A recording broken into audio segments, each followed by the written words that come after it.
Hello YouTube viewers, Mr. Math here, and welcome back to Let's Play Shantae and the Pirate's Curse. I'm going to stop by the store really fast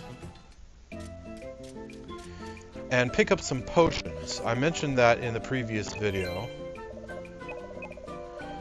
That should be more than enough, at least for now. So now I have 6 potions. So I have healing items out the wazoo here. That should do me for quite some time.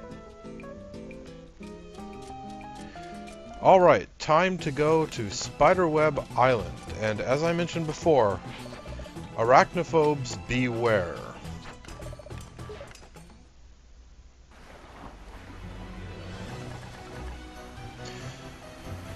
I'm serious. Beware.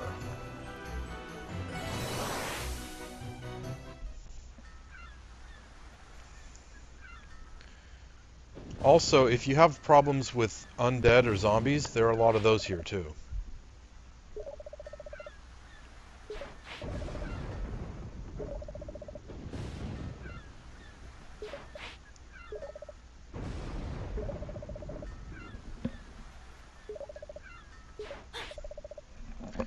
So here we go. Yeah, now we're learning a bit more about Risky's history. We know a fair amount about Shantae's background and character, but Risky has always been more of an enigma.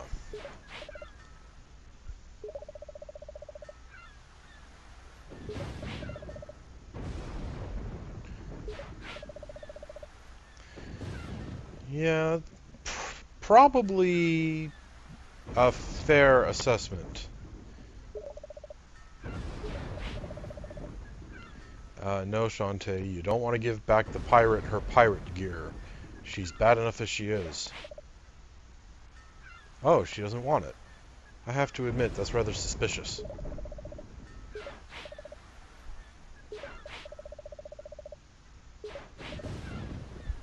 Let's go! Yeah, I don't trust her either, but there's not much choice here. So anyway, zombies. Zombies in this game are... well...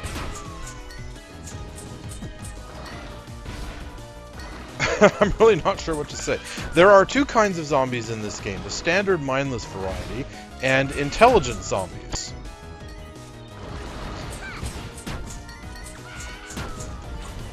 And the difference... he appeared right under me.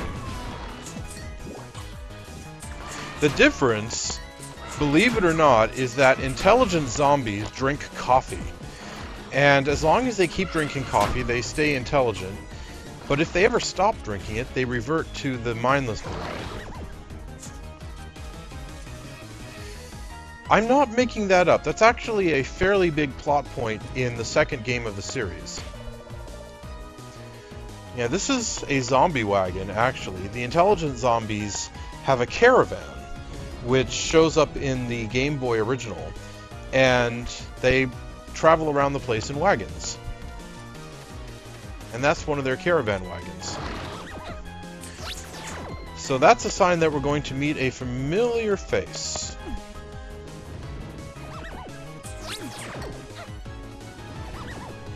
These ghosts, by the way, are kind of interesting. If you manage to evade them for long enough, the way that they disappear. And the way they disappear is by blowing out their own candles. It's kind of a neat detail. And look, it's a treasure chest that I can't get to. Gee, that can't possibly be important.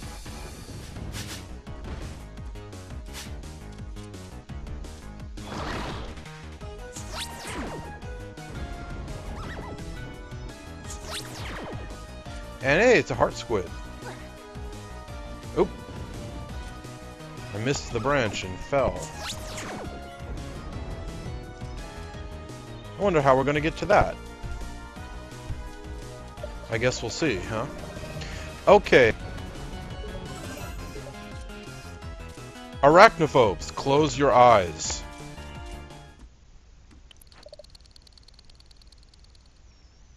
If you still have your eyes open, hey look, it's Roddy Tops, the Shantae's zombie friend. being menaced by a giant spider.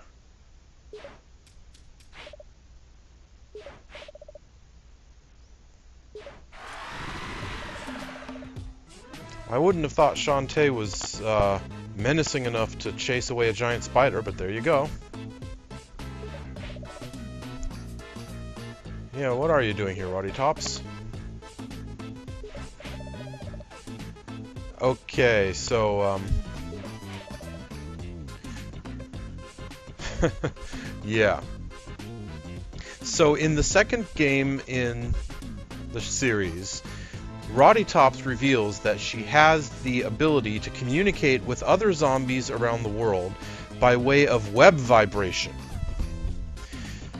So she has a little spider come down and make a web in front of her, and she uses vibrations along a worldwide web to communicate with zombie friends. So basically Roddy Tops has the internet, and she came to Spiderweb Island looking for better reception, essentially.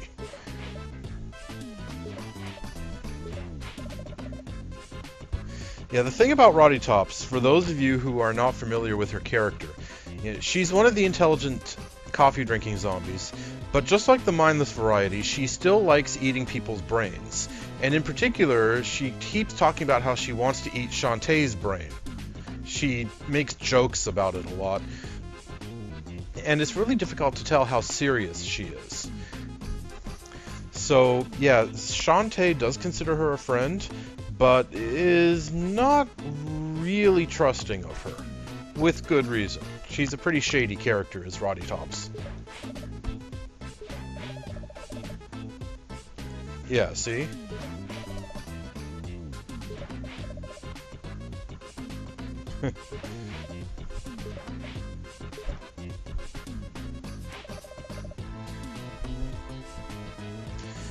Yeah, so seriously, this is a dancing, busty zombie.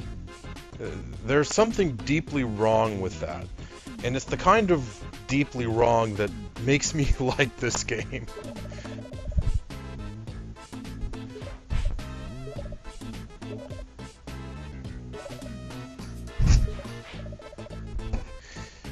You wouldn't think that spider venom could affect someone who's already dead.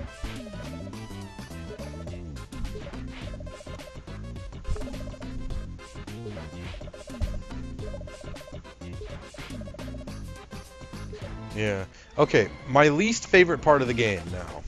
We have to run through a massive obstacle course. And we can't attack. All we can do is jump. And if you get hit by anything, it sends you all the way back to the start of that particular section. So I've gotten through the first section, and now I'm running through the second one, past all of these ghostly hands. And now I've passed the second section, I'm into the third. So if I get touched by any enemy, I kind of sort of get killed and have to start over at the beginning of this section. Like that.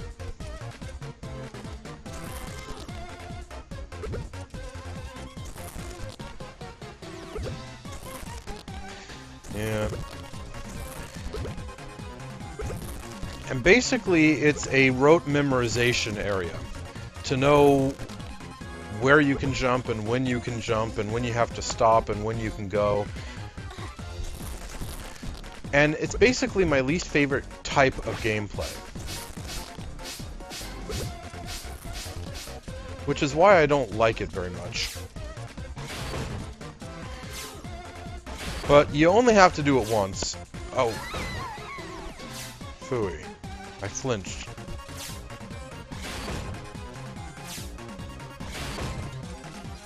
Can I make it? Oh, barely.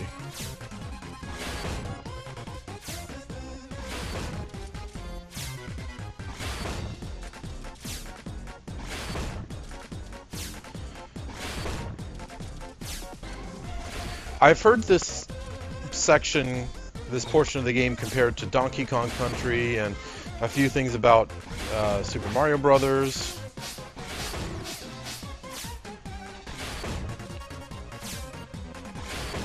But what it feels most like to me is the early 2D Castlevania platformers from the NES and Super NES era, where you basically have to go through an obstacle course, rotely memorizing where everything is. It really is my least favorite type of gameplay, which makes it my least favorite section of Pirate's Curse. And here we have hermit crabs using tombstones as their shells, and I think that the tombstones say TNT on them. So, apparently someone had a funeral and a burial for dynamite, which seems odd if you ask me, but people are strange.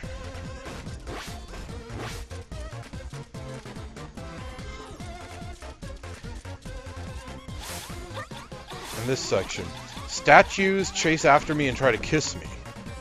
I think. I mean, it looks like that's what they're trying to do.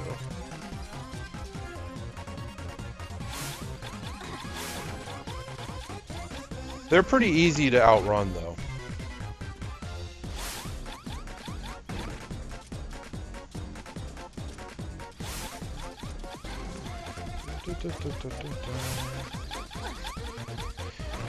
You have to do really good with this section if you want to do a speed run. A proper speed run of this game to get the achievement and all of that has to be completed in less than 2 hours. And it's actually pretty easy. I've done it. But if there's any part of the game that trips you up on a speed run, it's this section. Because you really have to have it well memorized. And you have to know when and where you can jump and when you have to stop.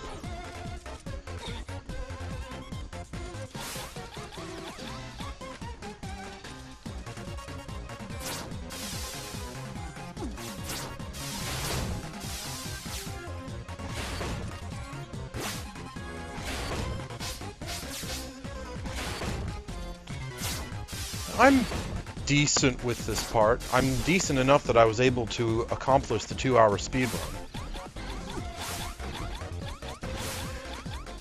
But I just don't like this kind of rote memorization gameplay. But there are people who do like it, and it's just common sense that you should have a variety of stuff in a game in order to appeal to as wide an audience as possible. So, I try not to complain too much.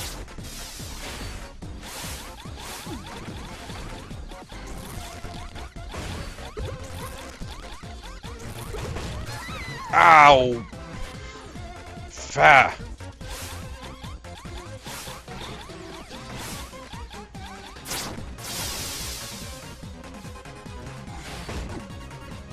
I almost made it. This is the biggest room in the course, and I was right at the end of it. So I lost a lot of progress this time.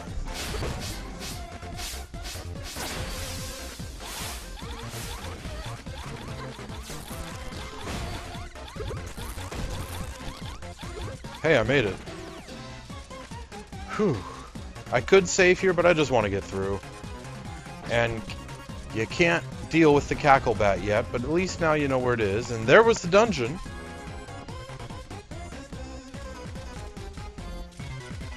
And here's Roddy Tops's home. And here's Roddy Tops's oldest brother, Abner Cadaver. Abner is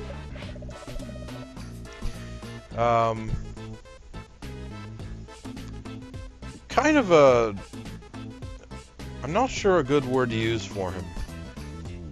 He acts tough, but he's not really.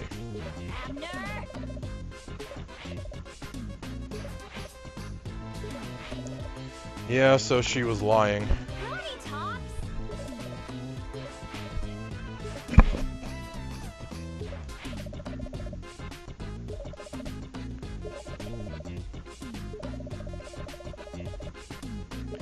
Yeah. So, at the end of the second game, Risky Boots actually convinced Roddy Top and her two brothers to help her out.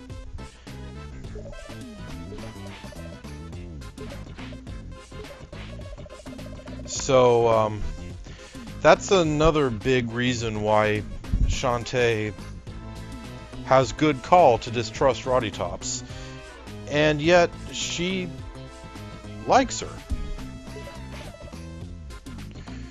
Yeah, that's another facet about intelligent zombies in Sequinland. Basically, they've lost everything. They don't remember anything about their lives.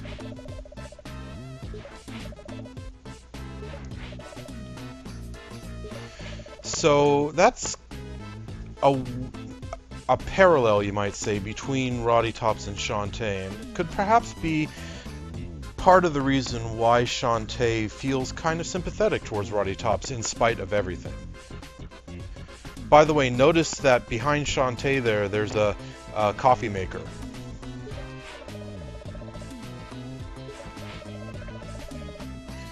Yeah, so we encountered her broken wagon before. I didn't point it out at the time, but you could see that the wheels were all busted up. And her other brother, Poe, is supposed to be repairing it, but he wasn't there at the time.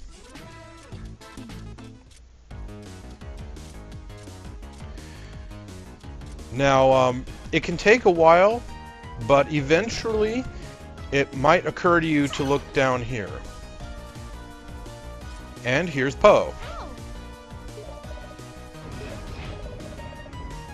Coffee Banshee. Yeah, in the previous game, Abner and Poe requested at one point that Shantae bring them some coffee. And that was where you learned the effect that coffee has on zombies. So, Coffee Banshee. Yeah. And poor Shantae, she's kind of all mixed up and still feeling down in the dumps about losing what she had.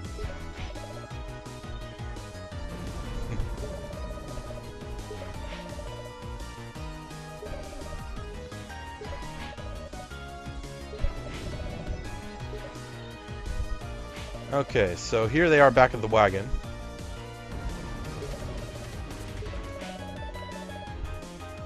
Aha. And that is why we needed to go back to Scuttletown to help out the Squid Baron. So at this point, if you didn't do that, now you have to go back to Scuttletown and go help the Squid Baron, but I already did that, so sure, take it. Yeah, in the first game, we didn't meet Abner and Poe. They were mentioned, but we didn't meet them. But at any rate, Roddy Tops was traveling with the zombie caravan. But at some point between then and the second game, they kind of split off and decided to go their own way. And it's never really explained why.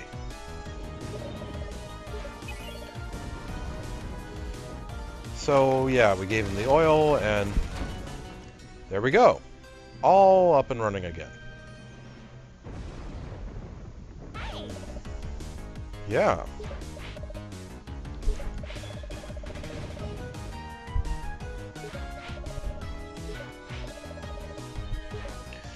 And he drives us back to where we encountered him before. So, we're not allowed to go through that Run Roddy Tops area anymore. If you try to go back there, Shantae says something like, "I'm not going through there again." So now we have our way back off of this island if we want it or need it.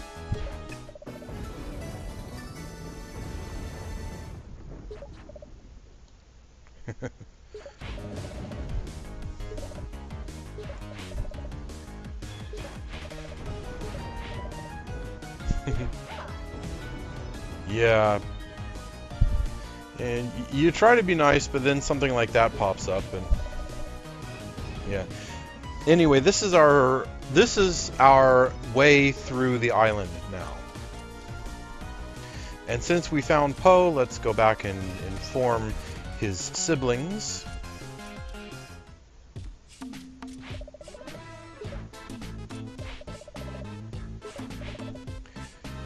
Yeah, something tells me I don't want to take a look inside. Alright, so we also already know where the dungeon is because we ran by it earlier.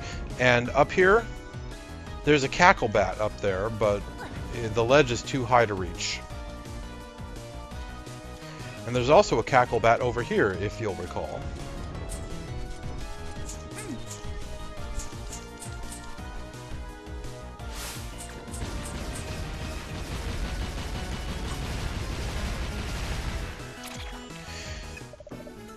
But actually, I think this is a pretty good place to cut the video. So I'm going to go to the save point guy over here. And let's see. Yeah, see? There's no way I'm going back in there, she says. So let's talk to the save point guy, and I'm going to call this a video. And I will see you next time, viewers, on Let's Play Shantae and the Pirate's Curse when we go into the next dungeon. Later.